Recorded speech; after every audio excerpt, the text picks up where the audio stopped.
In this video, I'm going to be sharing the 6 ways that you can show up a little more powerfully for your public speaking.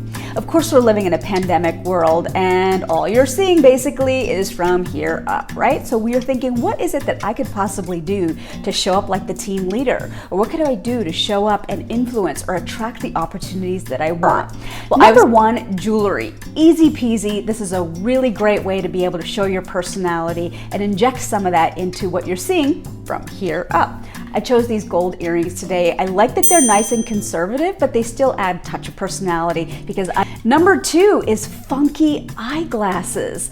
You know, the funkier the better, but this of course again has to be a reflection of your personality. But here's a real area where you can kind of show off who you are. You can even inject a little bit of color into your eyeglasses. I just interviewed Seth Godin about 2 weeks ago for my women's group, and he loves to wear these bright yellow glasses, but it's become his signature look and you're always going to be able to recognize him because of that.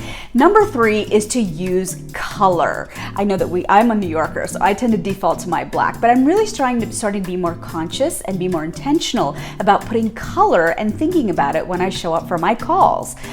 Tanya really talks about dressing to attract the opportunities that you want. She once wore this bright red, elegant coat to an event because she wanted to talk to whoever the guest speaker was that evening. And as she walked into the room, he approached her. So she dressed for the opportunity that she wanted to attract. And you can do that even on Zoom. Again, you're only being seen from here up, but what would happen if you were to wear color?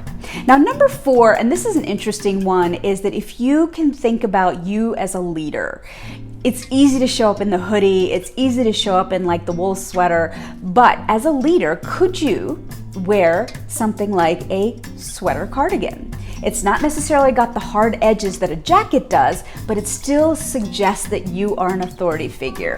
Or now let's say that you are heading back into the public forum and you're starting to speak at public events again in person. My go-to rule when it comes to dressing for public speaking is that I like to wear things that are fitting to my body. I'm already, I've got some assets in a couple of different places and I need to make sure always that I'm not adding any extra volume than my body needs. My joke is that in television, my uniform was a form-fitting dress. The only things that changed were the colors and the collars. But think about what makes you feel powerful when you walk into the room, but do not forget about comfort, because if you're not comfortable, that's going to come across in your presentation. Hey, I hope all of these tips are helpful for you. I have a little gift for you. If you go to my website, www.joyadas.com, I've got a handy dandy tip sheet that you can download for any time that you're feeling like you can't speak up or you can't inject yourself in a conversation. I've created a little few tip sheets that you can tuck into your back pocket and you can pull them out and say, okay, this is what I'm going to use to break into the conversation the next time I feel like I'm getting drowned out. Because empowerment sometimes is just about having those things right at your fingertips. I'd love to hear from you. Subscribe to my channel or comment down below in the comment section. You can always get a hold of me at info@ladydrinks.com.